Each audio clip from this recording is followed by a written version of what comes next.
Aloha, everybody. This is Cathy Bilsky, the Quantum Leap Let Light Unite show on UPRN Radio. This is Friday, March 29th, 2019.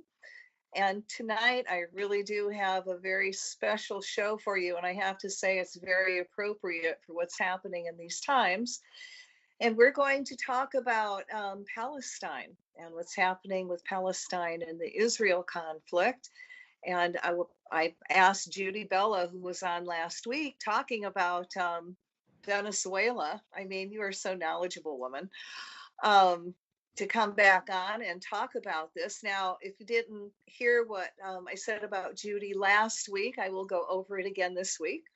So Judith Bellow is active with the upstate New York Coalition to Ground the Drones and End the Wars. I have to stop there because I saw a little blurb about maybe the drones are going to be ending. Was that just something that was flying in the news? Judy? Well, there's cases going on around, but they're not going to end anytime soon. There are drone pilot contingents in every major National Guard base in the country. There are people flying drones. There are drones over Syria, drones over Afghanistan, drones over most of Africa. They've built several new large bases in Africa in the last decade. No, I don't think the drones are going away, unfortunately. I'm not sure what you saw, but I think maybe misunderstood it. Could be. That's why I asked you. Yeah. It's really, it's a shame, actually, but it's true. You also is on the administrative committee of the United National Anti-War Coalition, UNAC, and active with Stand Together Against Racism and Islamophobia, Starry, and she's been participating in the Upstate Coalition's Gandhian Wave at Hancock Air National Guard Base for several years, where activists persistently draw attention to the illegal and immoral piloting of the hunter-killer drones over Afghanistan and other countries by Hancock's 174th Attack Squadron. Now, Judy has visited Iran twice with Fellowship of the Reconciliation Peace delegations and spent a month in the Kurdish city of Sulaymaniyah. Thank you. In 2009, and met with drone victims in Pakistan in the Code Pink Peace delegation in fall of 2012. In the spring of 2014, she visited Syria as an election observer, along with 8 representatives of the US, UK, and Canada, and numerous other representatives of countries in Asia, Africa, and South America. She believes that justice and respect for the sovereignty of all nations is critical to building world peace. The way to build and more just and peaceful society is for people to reach across international, interethnic, interracial, and intercultural boundaries to form a global grassroots network of individuals working towards peace and justice through love and understanding. Welcome again, Judy, and thank you for staying up late again. How in the world do you become a peace delegate? I'm sorry, an election observer. Well, I'm not actually sure how I got invited on that.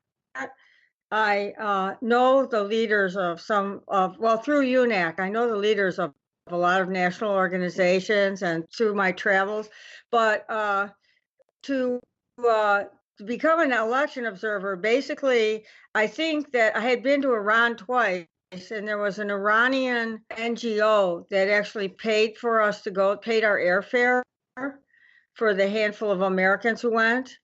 And so when I heard of someone I knew who told me about it, and when I asked if I could be one of the ones to go, it was agreed on. So I was just kind of lucky and happy. And I'd been in the Middle East several times before, so they knew that I could like travel there and be comfortable. So I guess it was just luck. Okay. I know not everyone would see it that way, but it was interesting. I think it would be quite an adventure, especially going with Code Pink ladies. They're an incredible group. there. But I brought you on today to talk about Palestine and Israel.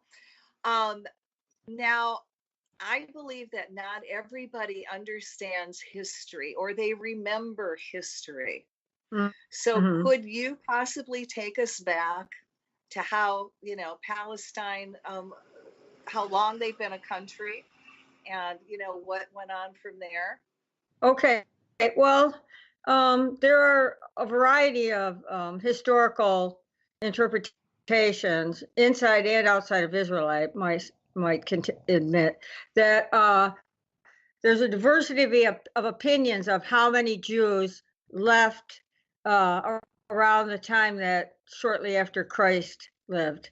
Left it is the Middle East because of, or left the area that they were in, which I'm going to actually probably call Palestine at this point, because it wasn't called Israel, whatever it was. And a lot of them left, and there's different interpretations as to what really happened then.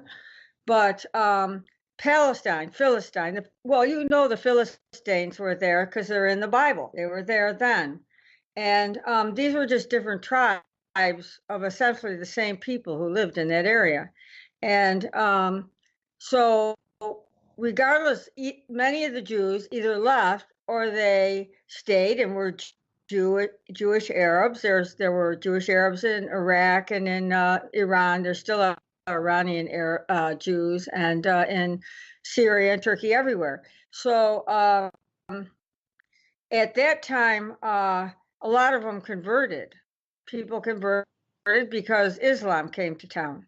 And there were already some Christian converts. I mean, Jesus was a Jew and he became a Christian. And his brother led an organization after his death that recruited Jews to become Christians. So there was a whole lot of things happening. And there was also sort of a Jewish enclave in the Urals in Russia that was there for like 500 years or so, something like that. So around the turn of the century, every nationalism was big. Oh, we're the Germans, we're the French, we're the this, and we belong to this land. And the Jews were like, well, we're the Jews. Where do we belong? We belong somewhere else. And so certain people started pursuing finding a place for them. And at first, they didn't really focus on Palestine. They focused on somewhere in Africa. But then after a while, they started gradually migrating into Palestine around the 1900 or the late 1800s. And then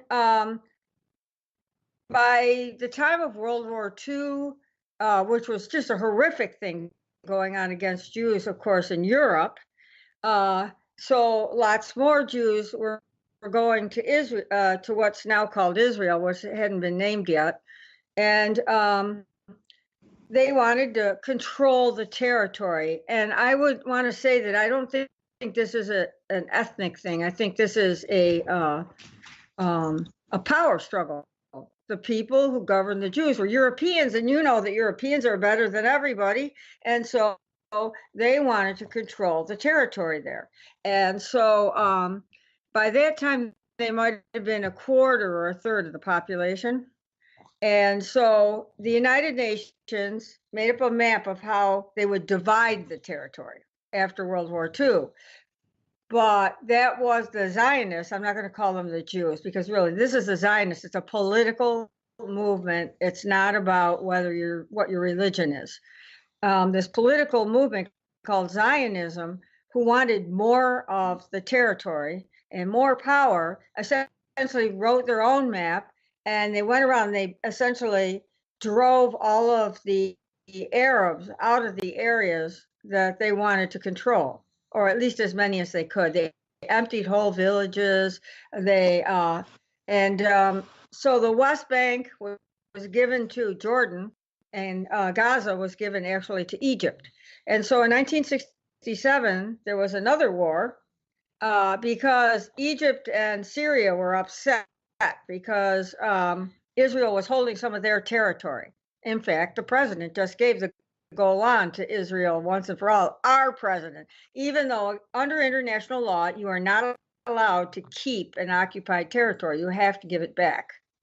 So in 1967, there was another war because Israel was holding part of the Sinai, which is part of Egypt, and was holding the Golan, which is part of Syria. And so these guys said, well, we're going to get our land back. But they failed. And but part of the reason they failed is that Israel made a deal behind the back of the Syrians with Sadat to give up, that he could have the Sinai if he would stop fighting and abandon Israel, Syria, and Jordan. So he did. So Jordan didn't get the West Bank back, Syria didn't get the Golan, and so on. But so after this, the Zionists, and I want to emphasize that this is not all Jewish people. I know they've flown this banner forever saying that we are the fountainhead of the Jewish people. But in fact, this is a political movement that broke away from the Jewish people in a very distressed time. And this political movement is exceedingly aggressive. It is a sort of Western implant into the Middle East in terms of the way, their lifestyle. In many ways, they're not democratic because they don't allow any of the native people to reside in their area, and they're going around, in fact, setting up settlements all over the West Bank, which is now just the colonized areas, the West Bank and Gaza. And so this has become more and more and more of a stress point for the Palestinians. They have to use separate roads. Israel uses underground drilling to take the water out of the aquifer that is under the West Bank. And they go into these, they build these wonderful settlements on a hilltop with swimming pools and all this stuff. And of course, that uses a lot of water.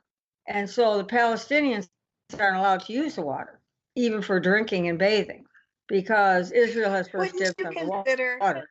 Wouldn't you consider this a form of genocide? I would consider it a form of genocide. And I just want to, I guess I want to put the tail back on the dog, or so to speak, or maybe really the face, because right now where the Israel Zionist leadership is going is that they're determined to drive all of the Palestinians out of Palestine.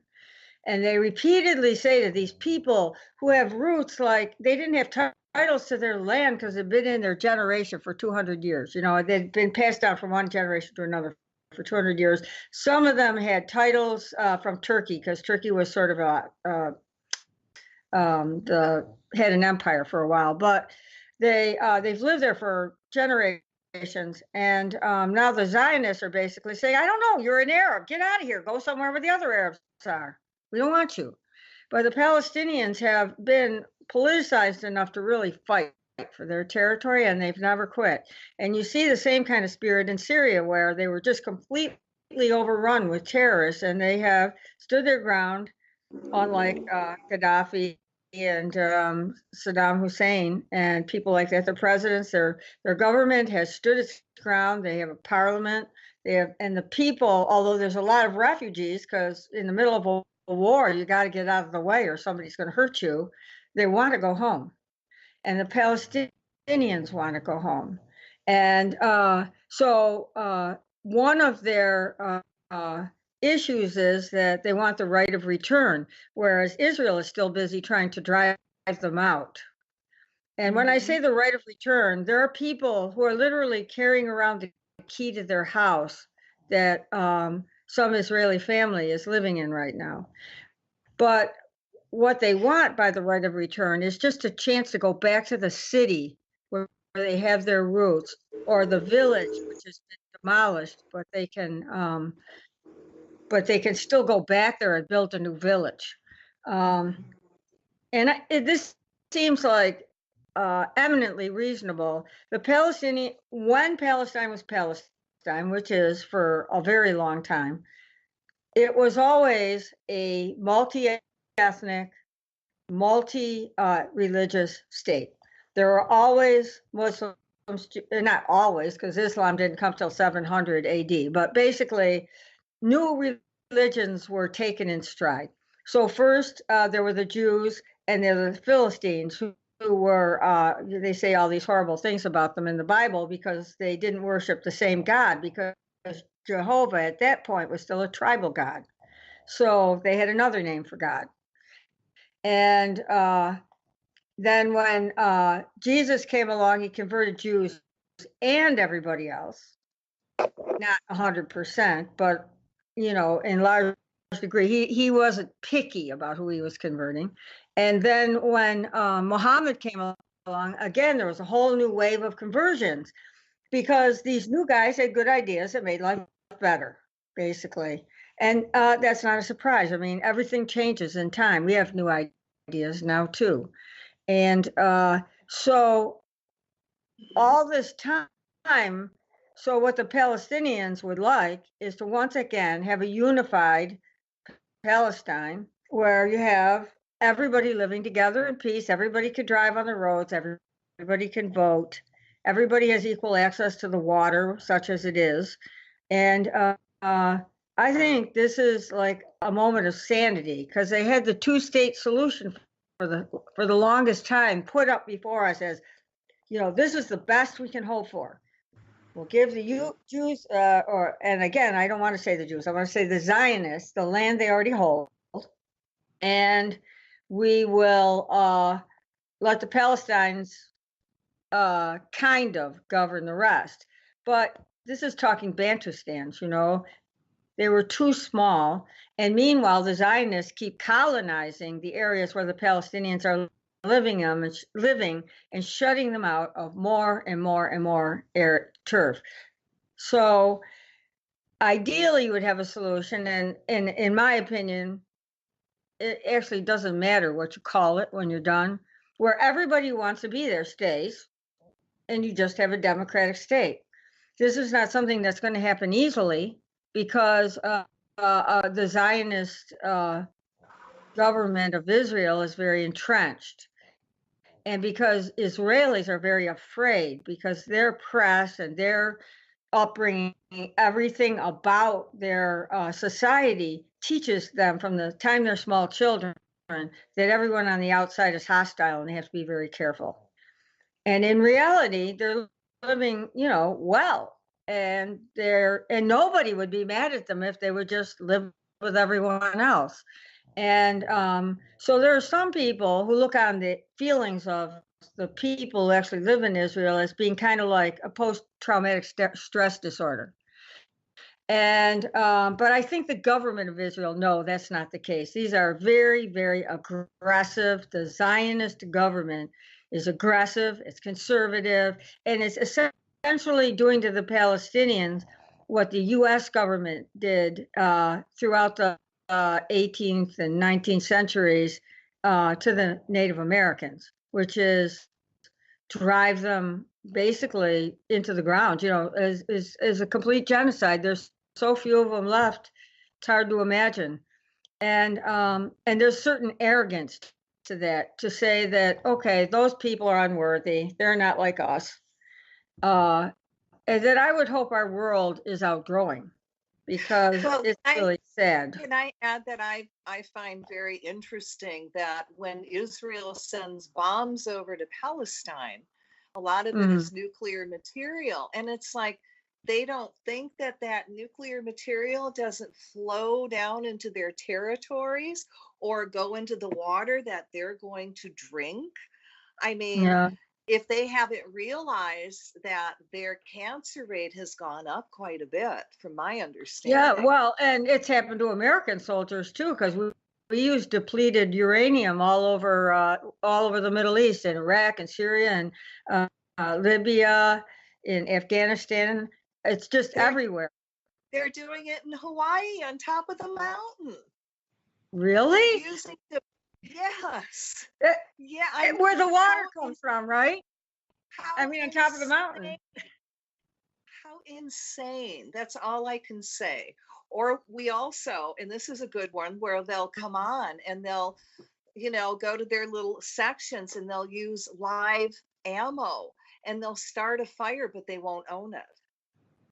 Right. Well, they've done that all over the world with American bases, and there is an organization of no U.S. bases around the world. It's an organization that's trying to get the U.S. to close some or all of their bases because they're all toxic, and as you say, they don't own them.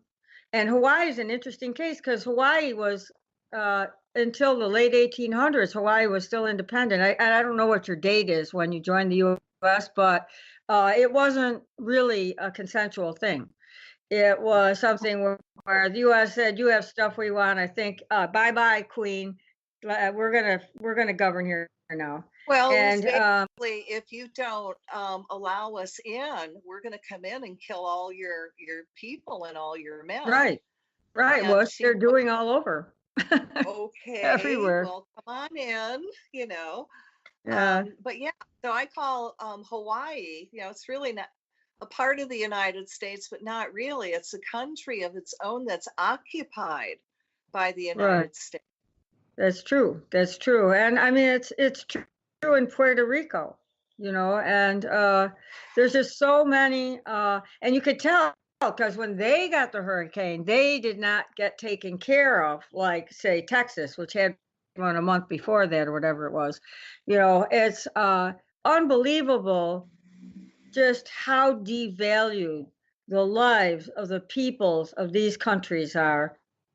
And it is something that the thing that's, to me, really has to happen to cure this disease is for Americans to understand and take responsibility for what our government is doing, just the same as Israel, the people who live in Israel, the Jewish people who live in Israel, who are actually counted as citizens, need to also stop being afraid long enough to understand the aggression and belligerence of their Zionist government, because that kind of aggression and belligerence cannot bring you anything good in life.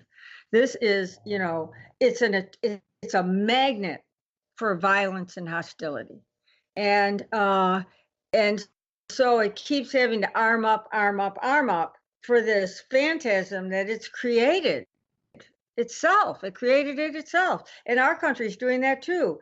People of the world, it's like having somebody in your neighborhood, lives down the block and their house has, machine guns and stuff, and they're throwing poison all over the world and they're terrified all the time. And you go, "What are you afraid of?" And they're like, "Well, you're going to encroach on me." Well, the rest of us get along just fine. So join us, and in Israel really did that in the Middle East because, and it's all about power. It's not about, and fear in the people, but power in the government. And it's very convenient for, like, the United States to have Israel there. It's they test weapons, they test high-tech weapons in Palestine, and then they sell them to Europe as battle tested. This is like, using them for hunting and then calling them battle tested. It's an atrocity to call that, it's tested in shooting, fish in a barrel. And it is really, really a major crime.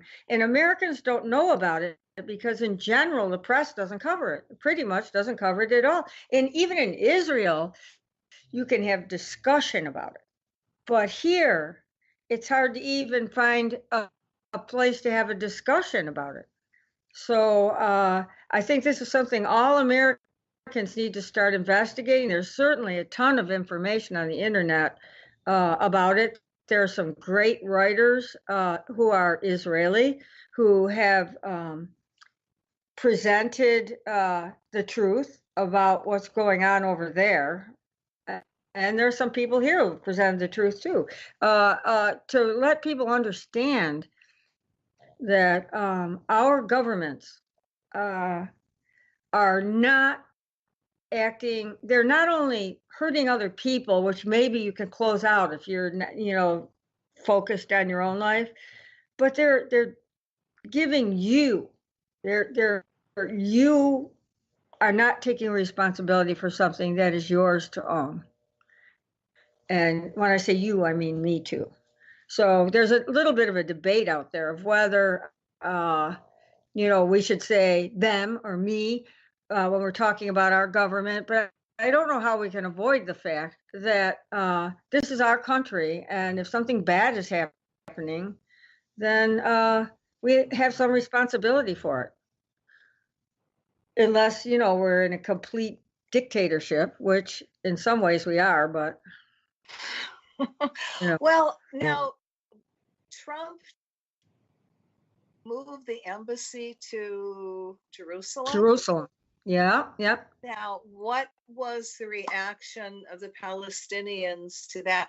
Because isn't Jerusalem sort of like a Well, neutral zone? Jerusalem is not only a city that's sacred to the Palestinians. Jerusalem, and especially the Al-Aqsa Mosque, are sacred to all Muslims.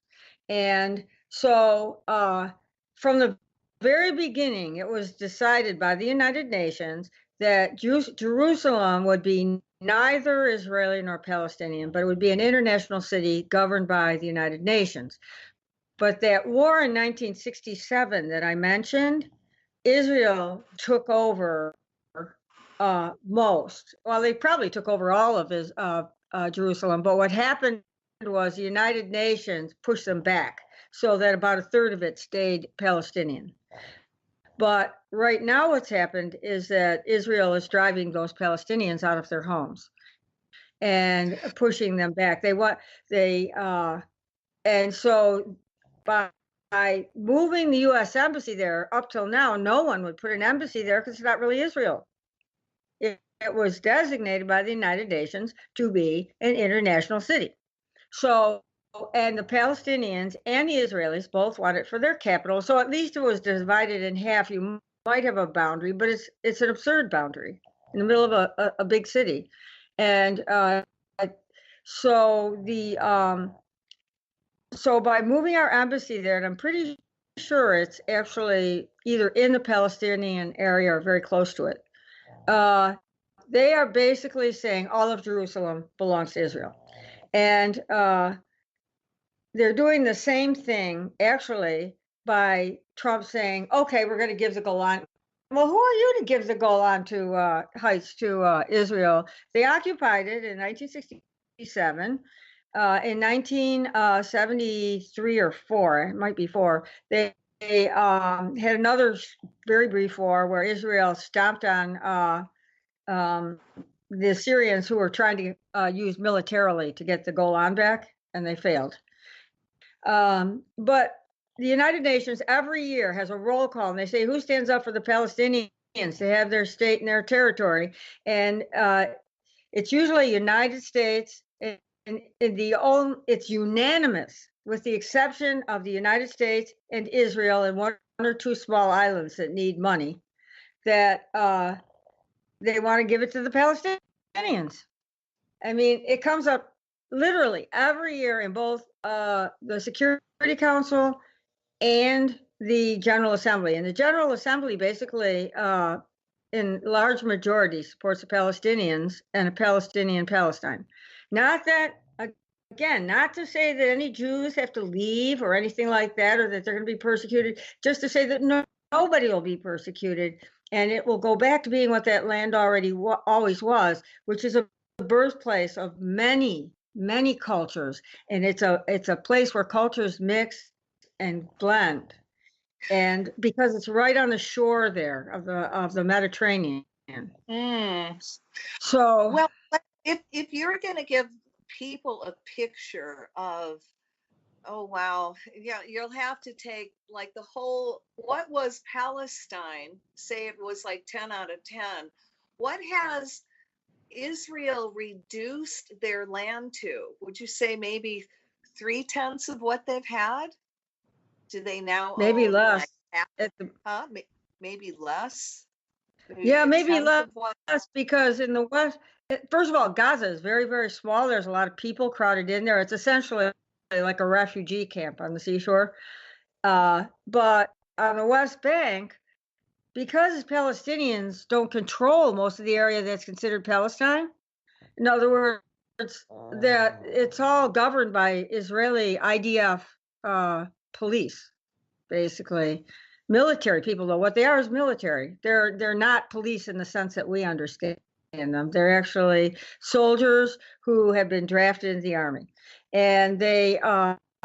So I think 1/3 of the West Bank is wholly under the control of Israeli governance, even though Palestinians live there, and 1/3 of it is supposedly under the Palestinian government, but the Palestinians who govern it are the PA, which is basically under the control of Israel and the U.S. And then there's another third that actually belongs to Palestinians. So it's a diminishing thing. And all of these, everywhere there's a settlement, there's a swath around it where Palestinians aren't allowed to go. There's like a 3-mile. The reason people are getting shot on there's something called the Great March of Return, which started a year ago in Gaza, and I think it was at least to some degree triggered by the moving the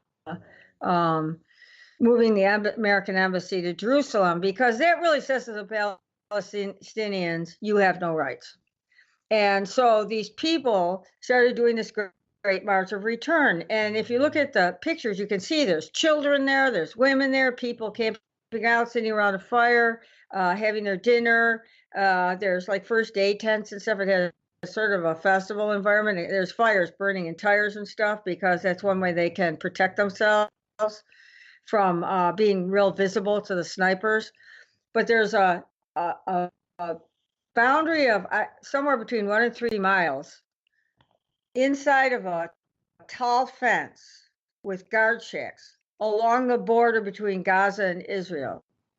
And they have snipers on the hilltops on the Israeli side and in the guard shacks.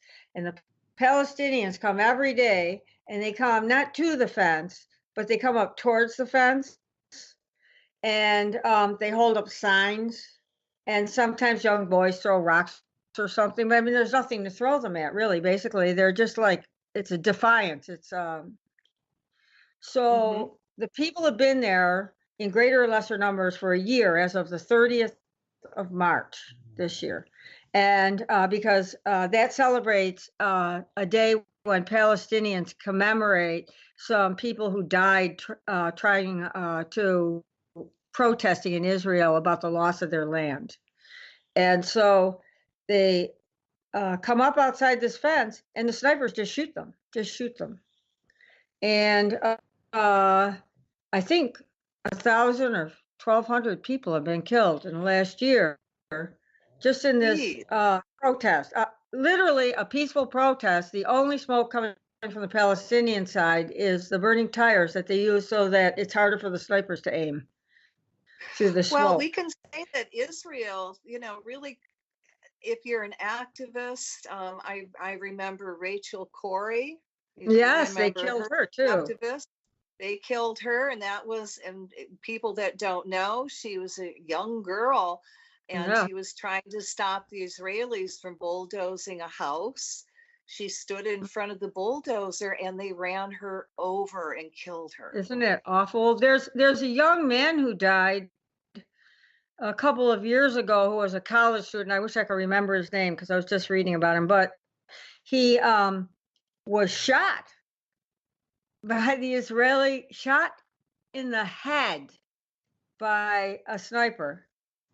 And he was just at they have weekly protests in some of these towns. He was at one of the weekly protests where, again, they come out of their houses to the edge of their own town with no weapons, holding up signs and chanting, and get shot at.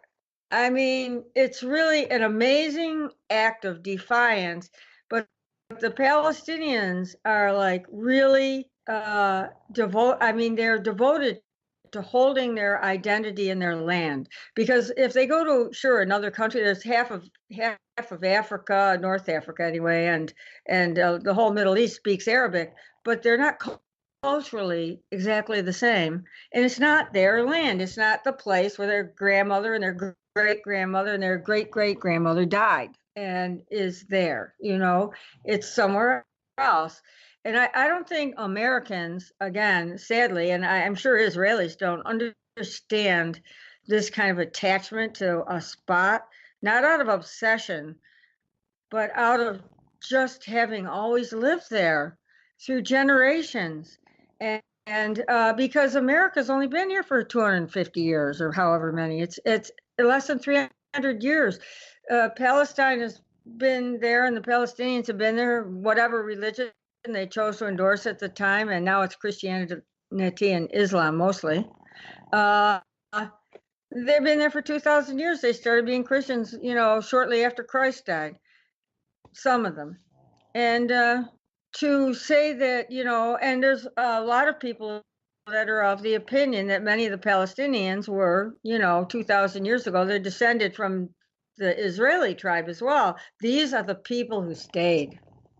That's who they are. And, people will say, well, why should we give them the right of return after 60 years? And it's like, well, why would someone give other people a right of return after 2,000 years? And then the right to deny the people who actually live there. It's, that it was just a made up lie to control the land.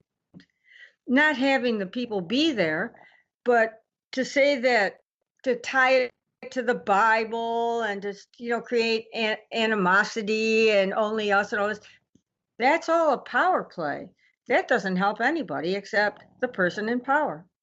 And I mean, there's a lot of Jews living happily here and in Europe, and there's a fairly large community of Jews living happily in Iran, and they too have lived there since the time of Cyrus. So why would they not consider that their home?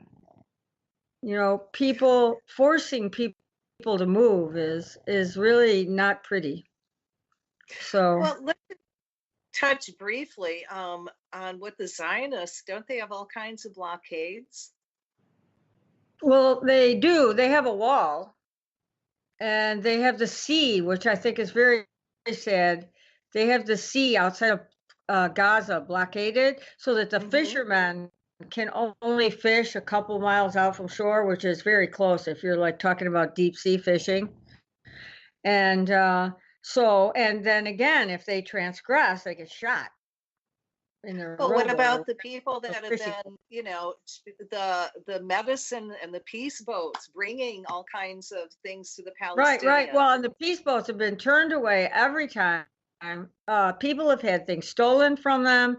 One year, there were 3 people killed on one of the boats by IDF soldiers who came down on ropes out of helicopters to board the ship.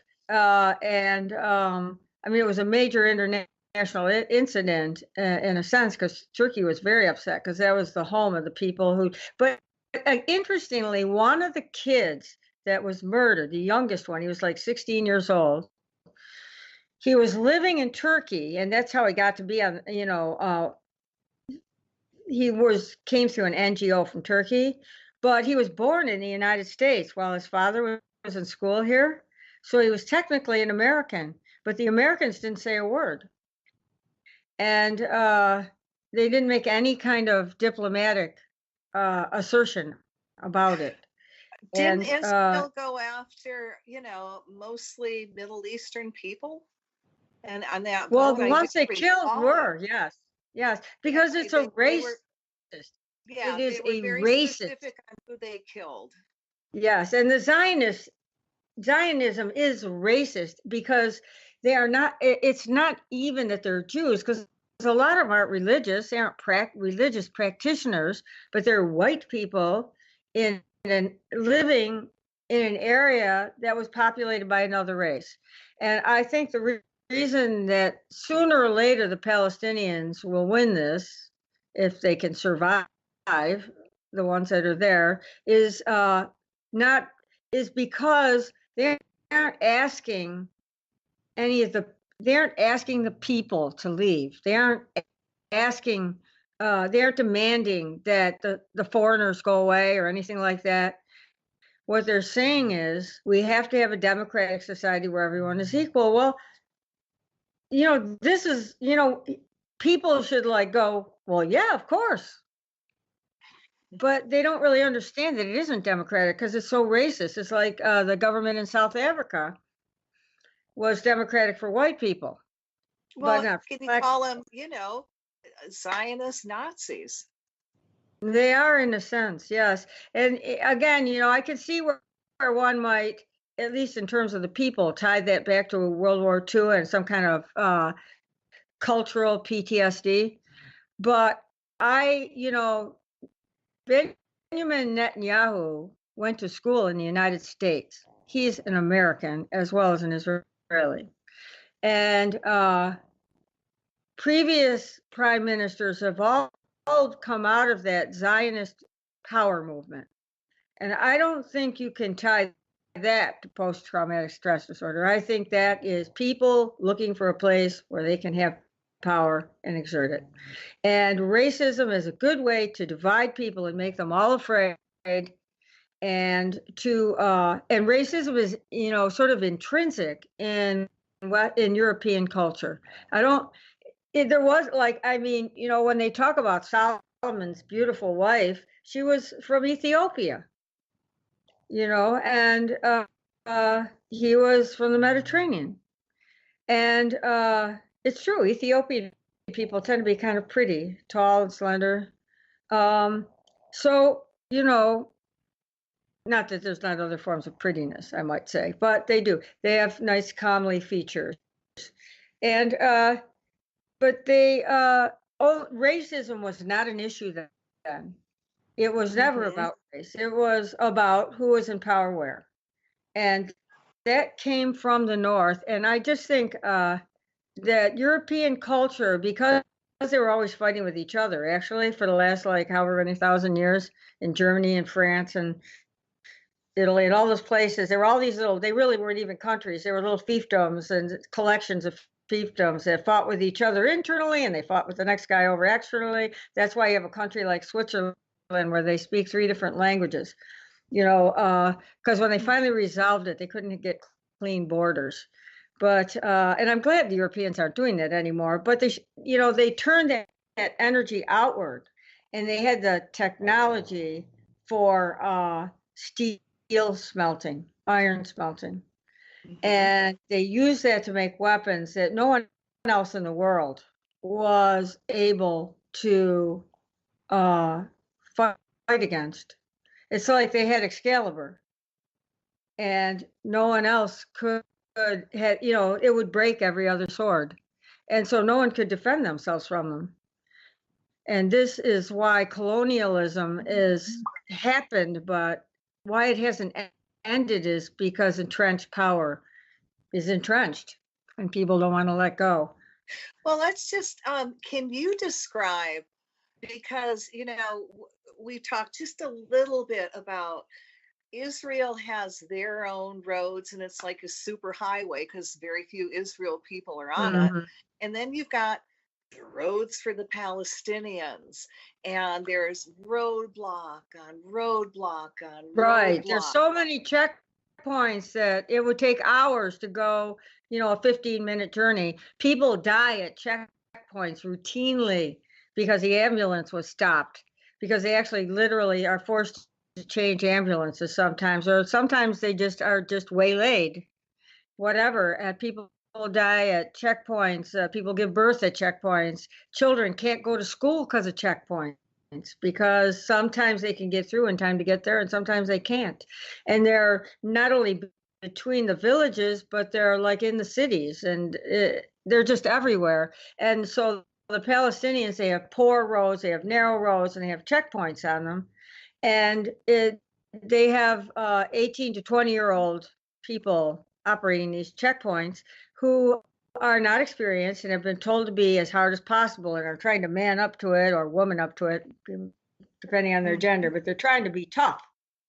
And so they are arbitrary because they don't really have any experience. Many of them never saw a Palestinian before they get to a checkpoint somewhere where they're supposed to control them and they're afraid of them. So even because they don't really know the truth about what's happening, and so they join in with the abuse. And there are organizations of soldiers, Israeli soldiers, who either quit or refuse the draft or refuse to continue abusing the Palestinians. And that's one place where the system is breaking down. But it is hard with soldiers because once you put guns in people's hands and terror and make them afraid, you don't know what they're going to do. And I can't. It's true that some of the checkpoints, if they don't feel like opening it up that day, they just don't. Right. And if they don't feel like, and if you come up and say, I'm sick or I have an appointment or whatever, they're like, well, I'm sorry, we're just not doing it today. Or we have this one guy and we've decided to stop and take care of him. And we'll let you know when we figure it out. Boom, stopped, closed. And so Palestinians, even on the territory that we think of as being Palestinian, are not free. Well, how dangerous they are not to go to school? Well, I think that it's been up and down over time, and they've had massive bombings where the schools were all closed and everything in 2016 and 2014, but I'm not sure about the years. But twice now they've had a massive bombing of Gaza where they killed like 2,500 people, basically dropping bombs on houses, schools, wherever, hospitals. And before that, during the first and second intifadas, there was a lot of disruption in the West Bank. People were sent out of the country for years at a time, even if they weren't sent to jail. If a guy from the West Bank marries a woman from Gaza, they're not allowed to co-locate if they without leaving Palestine. And if they in Gaza, people can't even leave. They can't even say go to Egypt, to cross, because Egypt is right next to Gaza. It has an actual border. They aren't allowed. It's been closed for, I don't know, a decade anyway. So people there are trapped. If they can't get medical help, or if they can't get food or some kind of resources, they have the sea. They have 2 miles out to the sea. They have Israel behind the wall, which is actually at that point a fence, and but like a 20-foot fence with barbed wire, a fence around a jail, and they have this very narrow neck of a border with Egypt, which is always closed. Do they have underground tunnels? They have had underground tunnels, but Israel has done a lot of work actually in Egypt with blowing them up and stuff. I assume they still have ways in and out, but they are really beaten down at this point. The last time they did the massive bombing, they brought in animals and opened a zoo for the children in Gaza. I don't know, maybe 10, 15 years ago, using the tunnels. And when they bombed, they killed like 2,500 people and most of the animals in the zoo. And they just were, they treat them, they were not, after this massive bombing campaign that smashed everybody's houses, they refused to let them have cement to rebuild.